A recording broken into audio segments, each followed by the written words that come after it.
Le rêve est devenu réalité. La lutte contre la drépanocytose au Tchad entre dans sa phase décisive.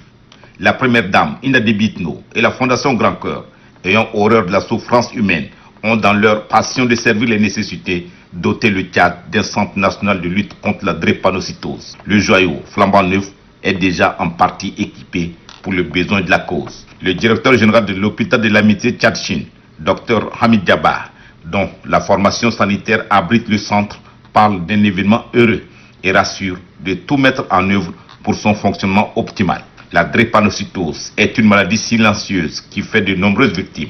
L'aspect physique pitoyable des victimes n'est que la partie visible des souffrances qu'inflige cette maladie. Le coût économique pour les parents des victimes est colossal. Idriss Youssouf Hissène, drépanocytaire âgé de 18 ans, vient d'obtenir le baccalauréat scientifique. Il ne tarit pas de remerciements la première dame Hinda Déby Itno et la Fondation Grand Cœur.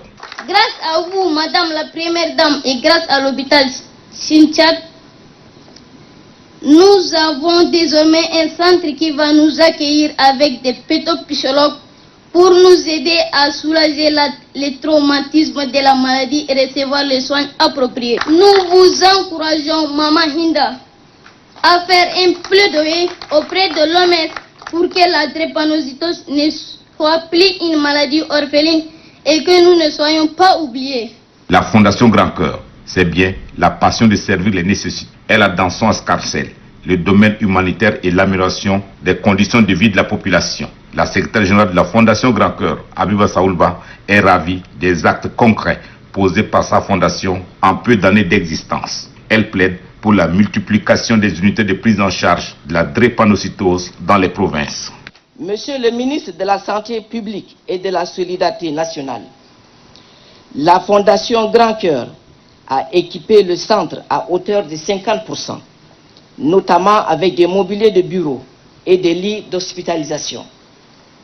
Nous souhaitons que votre département complète le reste des équipements, notamment des matériels médicaux, des appareils de la banque de sang, du laboratoire, de l'imagerie médicale et des salles de prélèvement.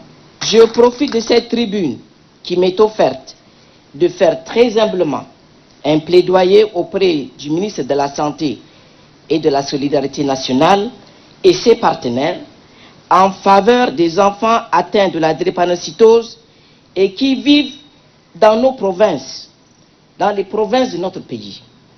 Le souhait que nous formulons est la multiplication des unités de prise en charge de la drépanocytose dans les hôpitaux des provinces avec des personnels qualifiés et des matériels adéquats.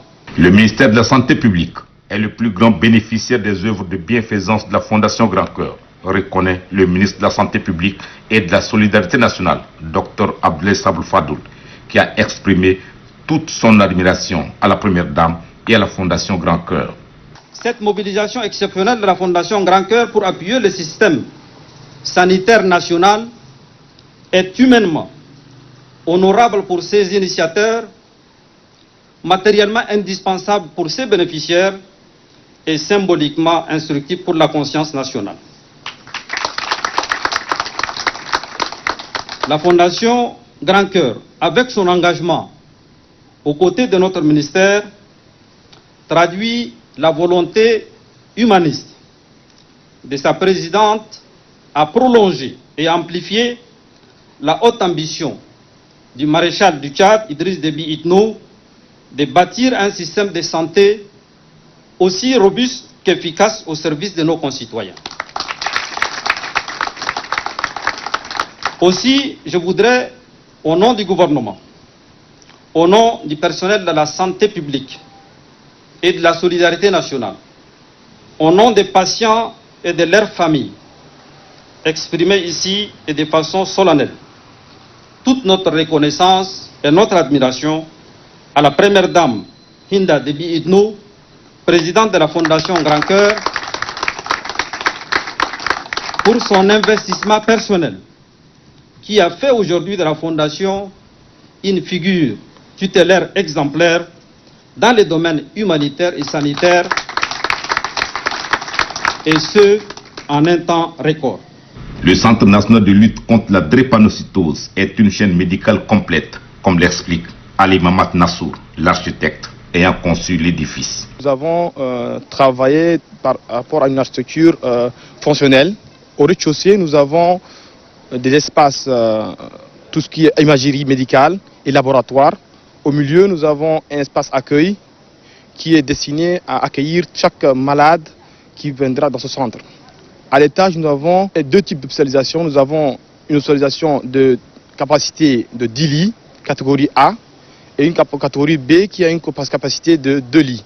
Il y a 10 salles de 2 lits et 4 salles de 10 lits. On a une capacité de 60 lits où ce centre pourra accueillir les malades. Pour rappel, la première pierre de construction de ce centre a été posée le 13 janvier dernier par la première dame Inda Debitno, qui a constaté que l'unité de prise en charge de la drépanocytose réalisée par sa fondation dans les locaux du centre hospitalier universitaire de la mère et de l'enfant ne répondait pas aux besoins du pays.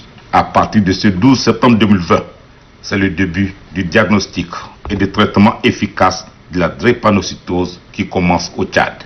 C'est là 8 mois, je pense qu'on avait mis la pause de la première pierre.